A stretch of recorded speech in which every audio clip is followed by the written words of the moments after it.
CBSE Class 12 Math video solution to sample question paper given by the CBSE board for the board examination to be conducted in 2021. This question is question number 38, linear programming question. This question had two internal choices. Starting with the first of the choices, it's a very straightforward question, a 5-mark question which you will definitely get it from L.P.P and you should necessarily get it right. Let's get started with this question. Solve the following linear programming problem. Graphically, we'll have to maximize this function. This is the objective function, x plus 2y, z is equal to x plus 2y.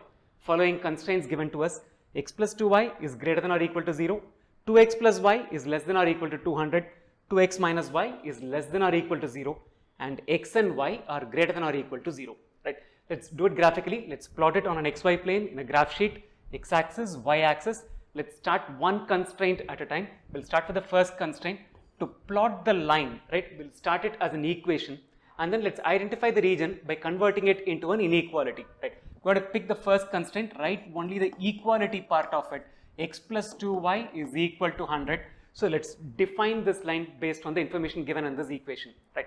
Let's find out the x-intercept, the y-intercept, the place where this line will cut the x and y axis so that we'll be able to draw the line, right. Substitute y is equal to 0, you'll be able to find out the x-intercept of this line.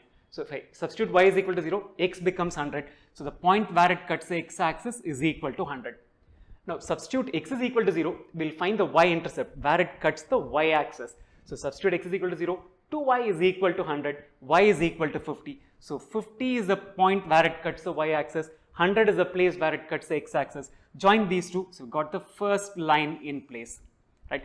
We'll find out whether it's going to be below the line, above the line later on. Let's just draw the lines first. So constraint number 1, we have drawn the line. Let's move on to constraint number 2. This is an interesting constraint. 2x minus y is equal to 0. I'm drawing only the line right now. We'll look at the region later on. So it's an equation for us, essentially translating to y is equal to 2x. So if x is a 25, y is going to be a 50. If x is a 50, y will be a 100. If x is a 75, y is going to be a 150. X is a 0, y is equal to 0. So y is equal to 2x will pass through the origin and is going to be a line which joins all of these points, right? Let's join this. This is y is equal to 2x. This is the second constraint for us. So drawn the second line as well. Let's move on to the third line, which is 2x plus y. 2x plus y is less than or equal to 200 as a constraint. We're going to draw the line for equal to 200. Find out the x-intercept by substituting y is equal to 0. 2x equals 200, which means x is equal to 100, the same point where the first constraint cut the x-axis. Substitute x is equal to 0, we'll get the y-intercept, y is equal to 200, so this is a place where it's going to cut the y-axis. So the third constraint is by joining 200 and 100, this is our third constraint. The constraint, the line is 2x plus y is equal to 200, and the first line is x plus 2y is equal to 100. So got all these lines in place. Y is greater than or equal to 0 is a line above the x-axis. X is greater than or equal to 0 is to the right of the y-axis, right? So this is the region we are talking about. Let's find out whether it's a bounded region, whether it's an unbounded region. We'll look at the corner points if it's a bounded region subsequently in the next slide, right? So drawn the lines. I'll take you to the slide where the lines are much better because it's a printed line right now. Right? First constraint, x plus 2y equals 100. What is the constraint actually? Now let's write it as an inequality. X plus 2y is greater than or equal to 100. On this line you pick any point. You pick the x value or the corresponding y value, you will find that it's going to be equal to 100. Go anywhere above this line, it has to be greater than 100. So the region we are talking about in this inequality, x plus 2y greater than or equal to 100 will be above this line, right? Includes the line and above the line, right? This is the region defined by this inequality, the first constraint. Second constraint, as I mentioned, is a very interesting one. 2x minus y is less than or equal to 0. So translates to 2x is less than or equal to y. Translates to y is greater than or equal to 2x. Look at it at this point. We have x is equal to 25, y is equal to 50. We want the value of y to be equal to 2x or the value of y to be greater than 2x. X is a 25, at 50 it is 2x. Anything greater than that, it's going to be y will be greater than 2x. So we're talking about either you can call it to the left or above this line is the region we are talking about, right? So above this line and it is also to the left and above of the second line. That's the region we are talking about. Let's look at the third constraint. Third constraint is 2x plus y is less than or equal to 200. The line is 2x plus y is equal to 200. Any point you pick on this line, 2x plus y will be equal to 200.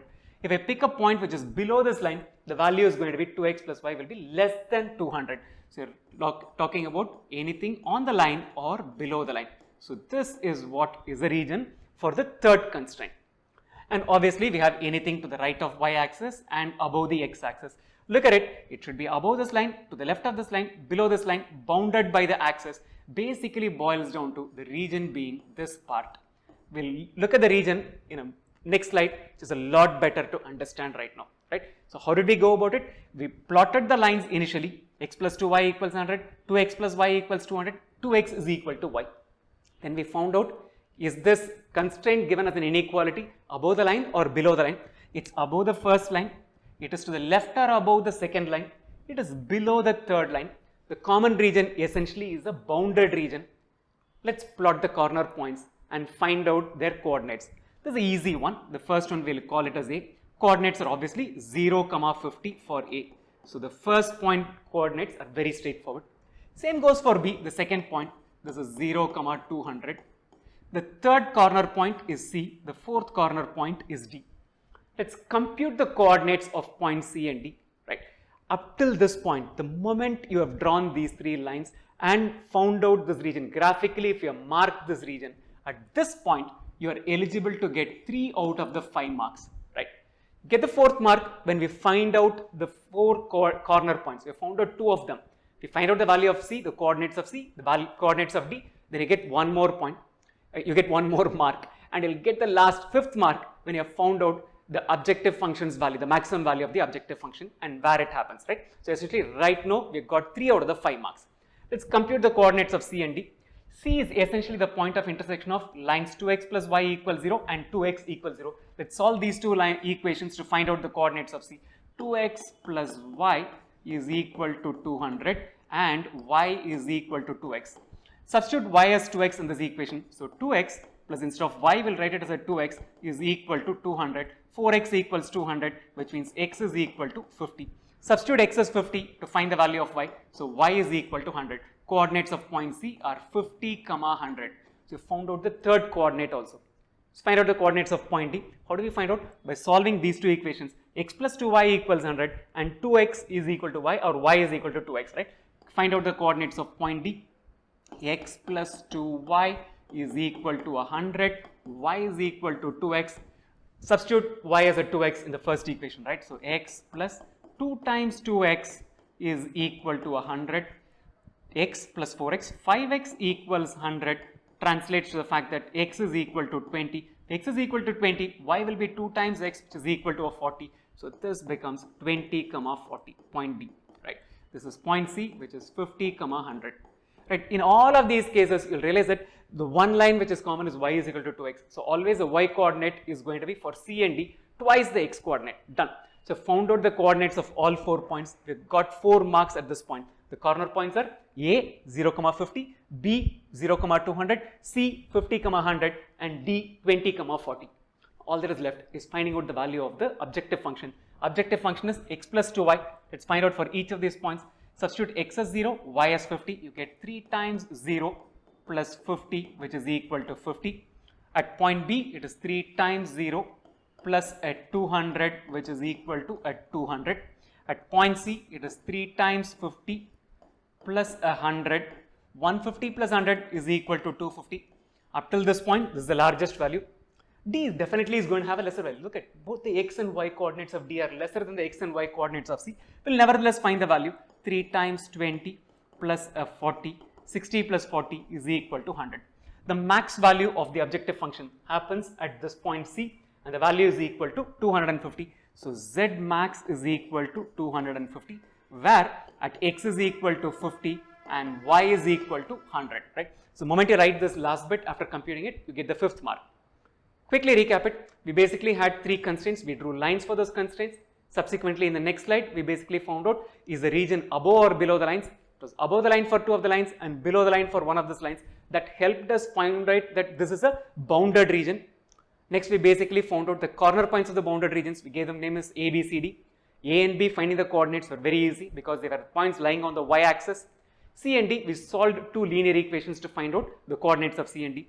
So we got the corner points, found out the value of the objective function. The maximum value is 250, right? This is a question which will probably take you about 5-6 minutes in the examination, but a must solve question and a definite question that you can expect in the 12th standard board examination, right? Get started. We are probably in the early stages of February. June 1st, 2021 is when the examination has been scheduled this year. You have a clear 4 months to do justice to it. We'll be uploading frequently videos. So going to be solutions to the sample question papers and many other important questions from the NCERT books and questions that we have thought are going to be helpful for you to prepare for the CBSE class 12 math. You can do a structured preparation with us. We're in the beta stages of development of our online coaching for CBSE class 12 math. Sign up as a free user at mxtu.in/class12. This entire program is going to be free for the academic year 2021. So you guys will get it free, not a problem at all. On top of it, it's going to take you 3 minutes and about 2 to 3 steps to get this entire process done. Follow us on these handles, right? Twitter, Instagram, Facebook, Pinterest. Maxtute Pro is the handle that you need to follow us. Subscribe to this channel, YouTube, which is youtube.com/Maxtute, and turn on notification. Best wishes for your CBSE class 12 board examinations.